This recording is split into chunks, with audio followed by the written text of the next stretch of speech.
नमस्कार दोस्तों, इस वीडियो में हम फ्यूज वायर तथा एमसीबी के बारे में निम्न बिंदुओं पर अध्ययन करेंगे। आपको फोटो में एक फ्यूज कटआउट, जिसे कटआउट के नाम से भी जाना जाता है, दिखाया गया है।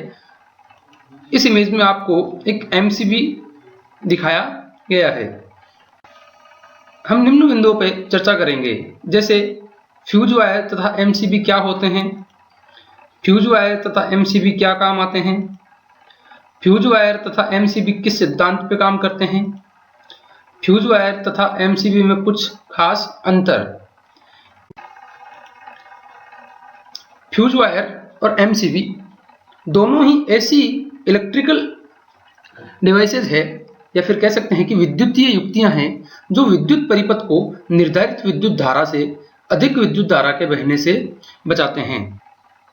अर्थात फ्यूज वायर तथा एमसीबी दोनों ही विद्युत परिपथ में निर्धारित विद्युत धारा से अधिक विद्युत धारा को बहने से रोकते हैं। हम कह सकते हैं कि जो फ्यूज वायर है और एमसीबी है, दोनों लगभग समान कार्य ही करते हैं। फ्यूज वायर और एमसीबी हमारे सर्किट में एक लिमिट से ज्यादा विद्युत धारा को बहने से रोकते हैं। यदि लिमिट से ज्यादा विद्युत धारा बहेगी तो क्या होगा, हमारा परिपथ या फिर हमारे उपकरण जल सकते हैं। एक लिमिट से ज्यादा विद्युत धारा बहने का तात्पर्य है कि जैसे कि ये कोई परिपथ लिया गया है, सर्किट लिया गया है, जिसमें एक सप्लाई दी गई है और फ्यूज वायर लगाया गया है। ये फ्यूज वायर का सिंबल होता है ऐसा, और एक लोड लगाया गया है। इसमें आई जो है वो करंट है। यदि हमने माना है कि हमारे सर्किट में 5 एम्पीयर से ज्यादा करंट नहीं होना चाहिए, अन्यथा क्या होगा, हमारे सर्किट के वायर या फिर हमारा जो लोड है, जो भी इक्विपमेंट लगा रखे हैं, वो जल जाएंगे। तो हम क्या करेंगे कि ऐसा फ्यूज वायर लगाएंगे जो 5 एम्पीयर तक तो बना रहे, या फिर एक ऐसी एमसीबी लगाएंगे जो 5 एम्पीयर तक तो ऑपरेट नहीं हो, और उसके बाद में 5 एम्पीयर से ज्यादा करंट होता है तो फ्यूज वायर बर्न हो जाए और एमसीबी ऑपरेट हो जाए। क्या होता है कि फ्यूज वायर में क्या हीट जनरेट होती है, वो क्या होगा, 5 एम्पीयर तक की हीट जनरेट होगी, उसको तो डिसिपेट करता रहे, ऐसा फ्यूज वायर लगाएंगे, और 5 से ज्यादा होने पर वो खुद बर्न हो जाए।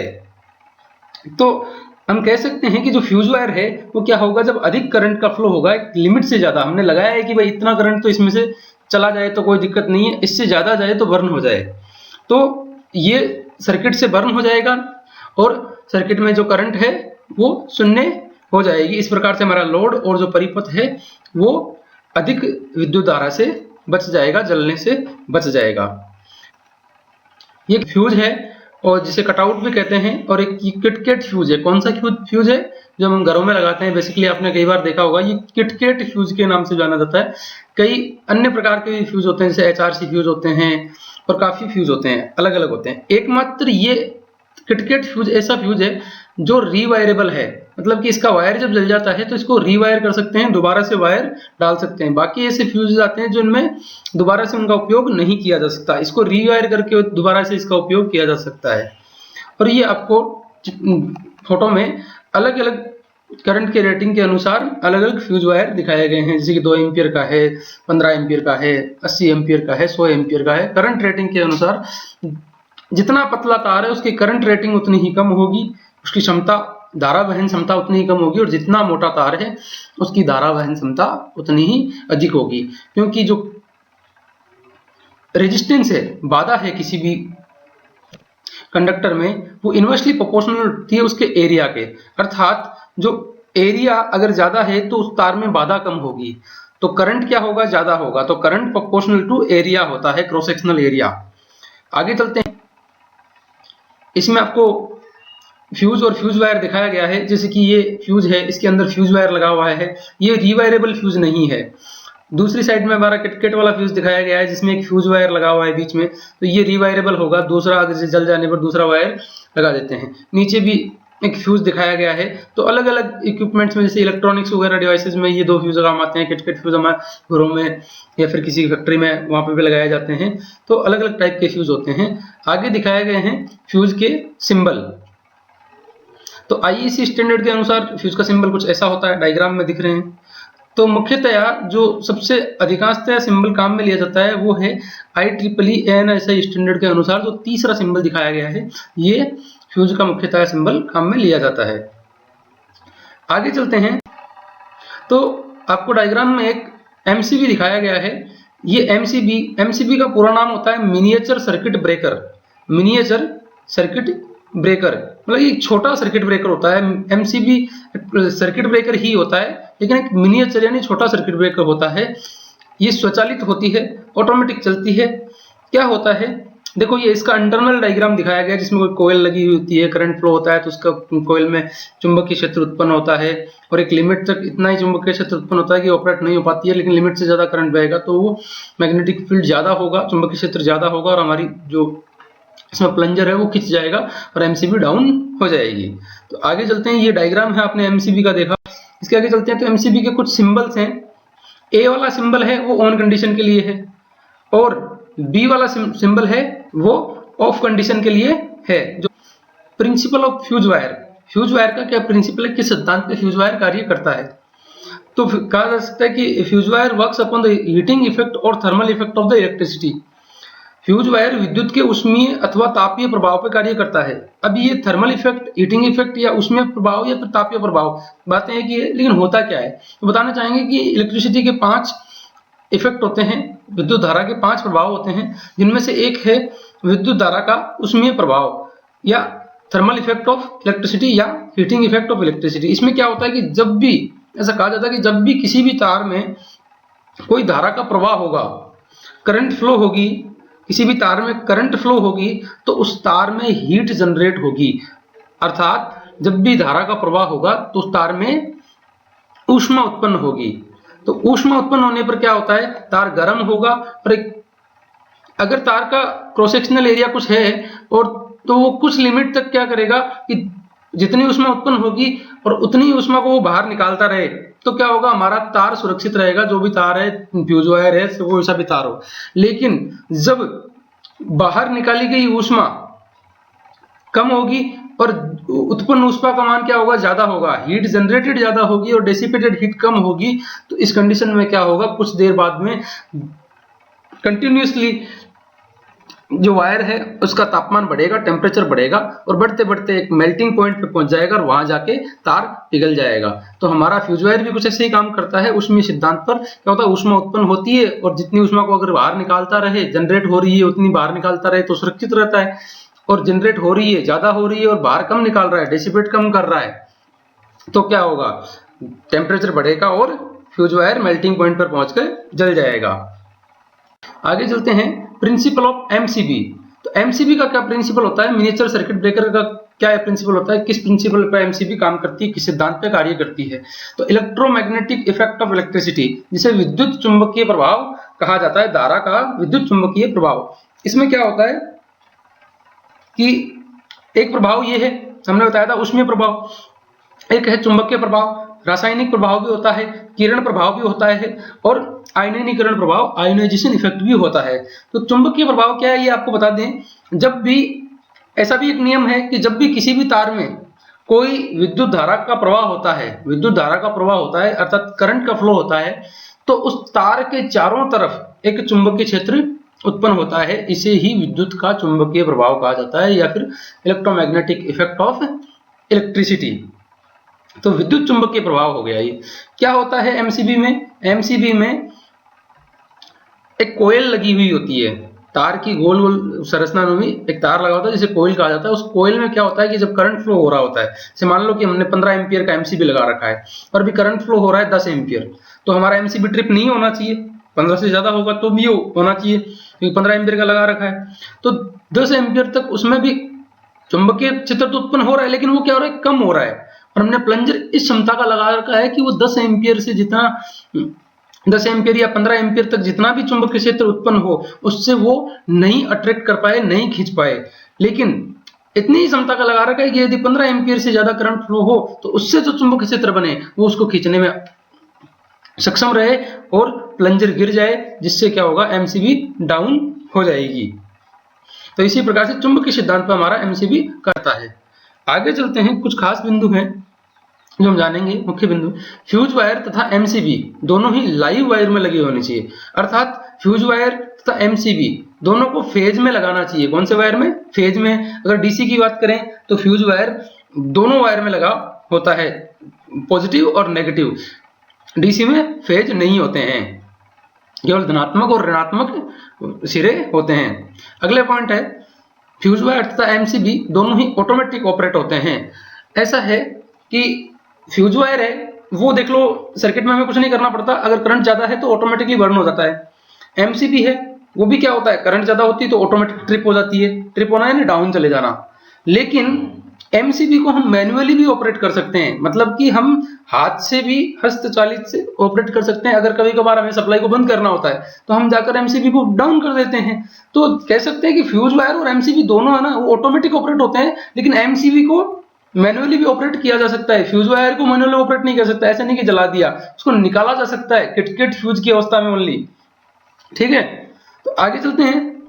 फ्यूज वायर तथा एमसीबी दोनों की क्षमता एम्पियर में होती है, जो करंट रेटिंग होती है वो दोनों की ही क्या होती है, एम्पियर में होती है। अर्थात जैसे कि अपन कहते हैं कि ये कितने किलो का वजन है, कोई भी वस्तु है कितने किलो की है, या फिर कहते भाई ये इसमें जैसे कि दूध है किसी बाल्टी में तो हम कितने लीटर में है, तो वैसे ही जो ये क्या काम आते हैं फ्यूज और एमसीबी, ये धारा से संबंधित ही हैं कि कितनी धारा को ये बहने देंगे, तो उतनी ही जो धारा होगी वो उसकी क्या होगी, क्षमता होगी। तो हम कह सकते हैं कि जैसे कि कोई 10 एम्पियर का है फ्यूज वायर या एमसीबी, तो इसका मतलब क्या है कि 10 एम्पियर तक करंट को, धारा को बहने देंगे। बाद में क्या होंगे, 10 एम्पियर से ज्यादा होंगे तो ये ऑपरेट हो जाएंगे। तो हम कह सकते हैं कि फ्यूज वायर तथा एमसीबी दोनों की क्षमता ही एम्पियर में होती है। आगे चलते हैं। फ्यूज वायर नष्ट होने वाली युक्ति है, मतलब कि डिस्ट्रक्टिव एलिमेंट है। फ्यूज वायर क्या होता है, जब करंट ज्यादा फ्लो होता है तो क्या होता है, फ्यूज वायर जल जाता है, तो डिस्ट्रक्टिव है, नष्ट हो गया, इसको दोबारा से काम में नहीं लिया जा सकता ना। लेकिन अगर जैसे कि रिवायरेबल फ्यूज है तो उसमें दूसरा वायर डाल के दोबारा से काम में लिया जा सकता है। बाकी अगर अन्य जितने भी फ्यूज है उनको क्या होगा, नष्ट होने के बाद में नया फ्यूज ही लगाना पड़ेगा, ये काम में नहीं लिया जा सकता। लेकिन जबकि एक एमसीबी क्या, एक ट्रिपिंग डिवाइस है। एमसीबी ट्रिपिंग डिवाइस का मतलब क्या है, ये डाउन चली जाएगी, इसको वापस से हम जब हम फॉल्ट वोल्ट जो भी आया है उसको ठीक करके क्या, उसको वापस से सप्लाई को रिज्यूम करने के लिए ऊपर कर दिया जाएगा। क्या होगा, तो एमसीबी क्या है, डिस्ट्रक्टिव एलिमेंट नहीं है, नष्ट होने वाली नहीं है, जबकि फ्यूज नष्ट होने वाला है। एमसीबी ओनली एक ट्रिपिंग डिवाइस है जो ट्रिप कर जाता है। आगे चलते हैं। फ्यूज वायर एक स्विच की तरह कार्य नहीं कर सकता, जबकि एमसीबी एक स्विच की तरह कार्य कर सकती है। अब जैसे कि फ्यूज वायर जो लगा रखा है उसको सर्किट को चालू बंद करने के लिए काम में नहीं लिया जा सकता है। अब कह सकते हो कि आप कहोगे कि भाई फ्यूज को निकाल दिया तो क्या होगा, लेकिन वो एक ये स्विच की तरह काम में नहीं लिया जा सकता कि उसको निकालोगे तो उन्होंने कहते हैं फ्यूज पूरा ही निकाल दिया, सिंपल सी चीज है। लेकिन एमसीबी को एक स्विच की तरह भी काम में लिया जा सकता है। एमसीबी दो काम करेगी, स्विच की तरह ऑन ऑफ भी कर सकते हो किसी भी सर्किट को, और साथ ही साथ में प्रोटेक्शन का काम भी करती है। फ्यूज ओनली प्रोटेक्शन का काम करेगा, स्विच की तरह काम नहीं करेगा। आगे चलते हैं। फ्यूज वायर का ऑपरेटिंग टाइम कम होता है, लगभग 2 मिलीसेकंड। एमसीबी की तुलना में 1/10 10वां भाग ही होता है, इतना फास्ट होता है फ्यूज वायर का ऑपरेशन कि फ्यूज वायर जलने में बहुत ही कम समय लेता है, जबकि एमसीबी का ऑपरेटिंग टाइम अधिक होता है। देखो फ्यूज वायर सस्ता होता है जबकि एमसीबी महंगी होती है। फ्यूज वायर कितने का, जैसे कि किटकेट फ्यूज ले आया 20-30 रुपए का फ्यूज होता है, उसके अंदर क्या होता है, रिवायरेबल जो वायर लाते हैं अपन, वायर कितना सस्ता होता है कि 1-2 रुपए का भी नहीं पड़ेगा आपको एक बार वायर दोबारा से रिवायर करने में। लेकिन एमसीबी क्या होती है, 150, 200, 300 रुपए की आती है, और भी महंगी महंगी आती है, जैसे हेवेल्स वगैरह की है, स्नाइडर वगैरह की है। तो कह सकते हैं कि फ्यूज सस्ता होता है और फ्यूज विश्वसनीय भी होता है, इसलिए फ्यूज का उपयोग जरूर करना चाहिए। चाहे आपके घर में एमसीबी लग रखी है तो भी आपको फ्यूज लगाना चाहिए, क्योंकि फ्यूज क्या होता है कि जैसे कि मान लो कि एमसीबी को अपन ने बंद कर दिया, कोई काम कर रहे हैं अपन बिजली का घर में, एमसीबी को बंद कर दिया, कहने का मतलब कि डाउन कर दिया, सप्लाई चली गई, लेकिन हम सुनिश्चित नहीं कर सकते कि सप्लाई गई है या नहीं गई है, क्योंकि उसके अंदरूनी भाग में सर्किट का कनेक्शन कटता है जो हम खुली आंखों से नहीं देख सकते, या तो उसको चेक करके पता करना पड़ेगा कि सप्लाई गई कि नहीं गई। लेकिन जैसे कि कटआउट लग रखा है, फ्यूज लग रखा है, उसको हमने निकाल दिया तो हमारी आंखों से हमें पता चल गया कि हाँ भाई सर्किट कट चुका है, कोई भी सप्लाई नहीं है। तो फ्यूज वायर क्या है, विश्वसनीय है, एक फ्यूज वायर की खासियत है। तो फ्यूज वायर तो जरूर लगना चाहिए। आगे चलते, एमसीबी के कुछ खास फायदे। अब एमसीबी की बातें पढ़ेंगे, कुछ खास फायदे क्या क्या हैं। Indicate faulty and healthy condition of circuit.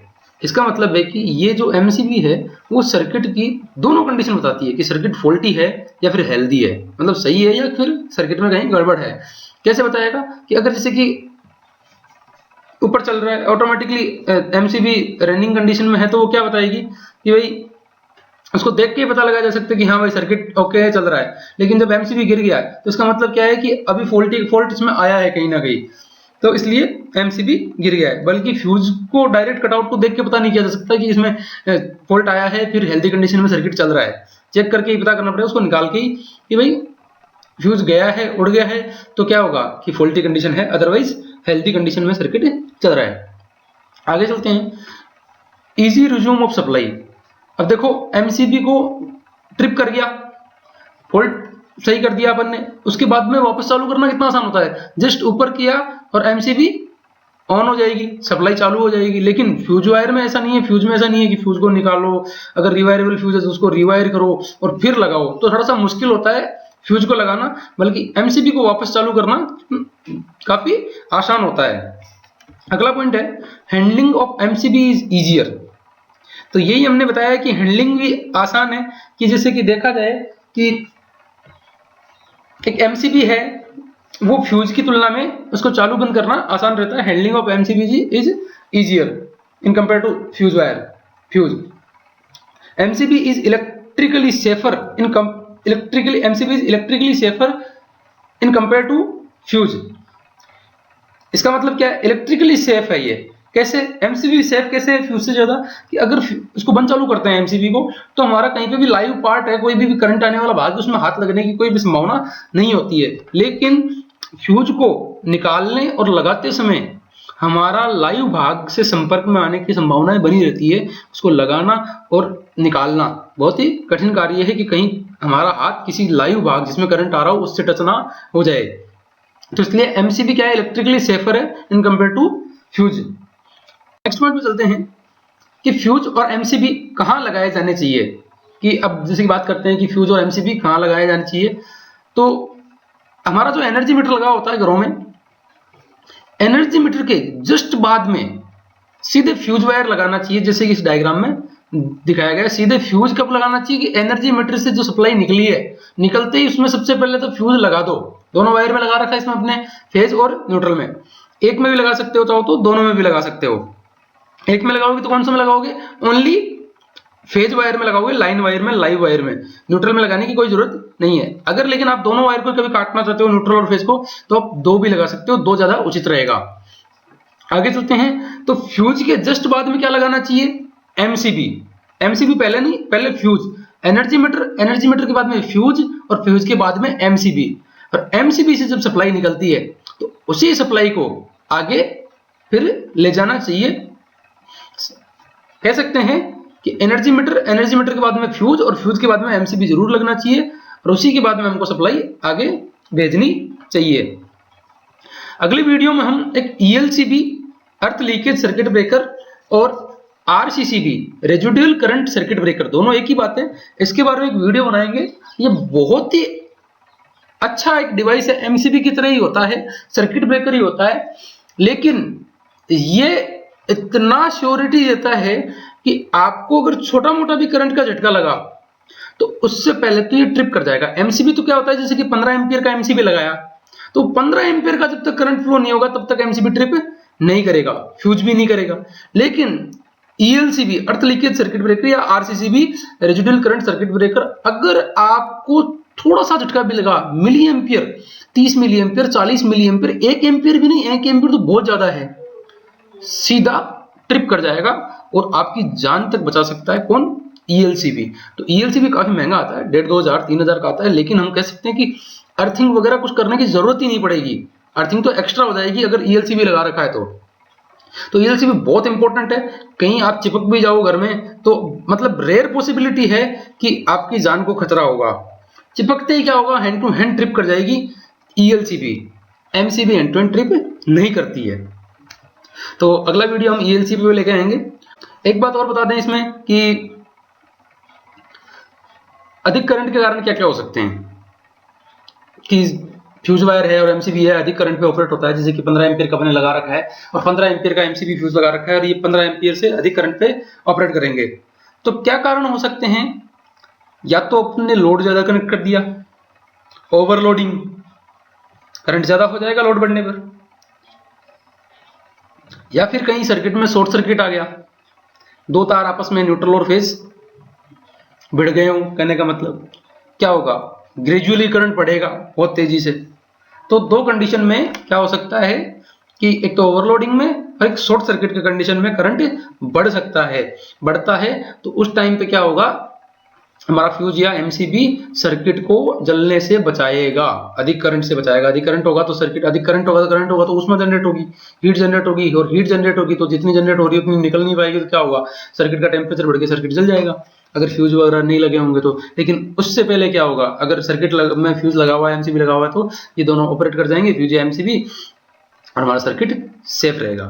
तो धन्यवाद, मिलेंगे अगले वीडियो में। और अगर वीडियो अच्छा लगा हो तो चैनल को सब्सक्राइब करें, वीडियो को शेयर करें। धन्यवाद।